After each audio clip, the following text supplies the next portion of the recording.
இப்போ இதுவரையும் ஒரு ஒரு பிம்பம் எப்படி இருந்ததுன்னா, ஃபீல் குட் எமோஷனல் படத்தை நீங்கள் கொடுத்தீங்கன்னா ஒரு 10 கோடி பண்ணாலே அதிகம், 20 கோடி பண்ணால் அதிகம். கிராஸ் வசூல் நான் சொல்கிறேன். முதல் முறையாக ஒரு படம் 50 கோடியை தாண்டி பண்ணோம் அப்படின்றாங்க வேர்ல்டு வைட். அப்போது மக்கள் எல்லாருமே உலகெங்கும் வந்து இந்த மாதிரி படங்களுக்காக காத்திருக்காங்க. அதை வந்து அபிஷானும் சரி, சசிகுமார் சாரும் அழகாக எக்ஸ்பிளைன் பண்ணி, எக்ஸ்ப்ளோர் பண்ணி சூப்பரான ஒரு படத்தை கொடுத்துட்டாங்க. எனக்கு ரொம்ப பிடிச்ச படமாக மாறிச்சு இந்த வருஷம் வந்த படத்தில்.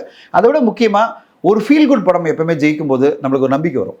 ஒன்லி கமர்ஷியல் வணிக ரீதியான படங்கள் மட்டும் வெற்றி அடைவது வந்து வெற்றியை நான் பார்க்க மாட்டேன். ஒரு ஹாரர் படம், ஒரு காமெடி படம், ஒரு த்ரில்லர் படம் அதை மட்டுமே ஜெயிக்கிறது வாழ்க்கை கிடையாது. உண்மையான வாழ்க்கை என்னன்னா அன்பை பற்றி பேசுகிற படங்கள், வாழ்க்கையை பற்றி பேசுகிற படங்கள்.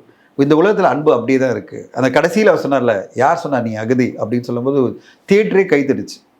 ஏன்னா யாருமே இங்கே யாரும் அகதி கிடையாது. மக்கள் வந்து நீங்கள் நல்லவனாக இருந்தீங்கன்னா உங்களுக்கு பின்னாடி பல பேர் இருப்பாங்க.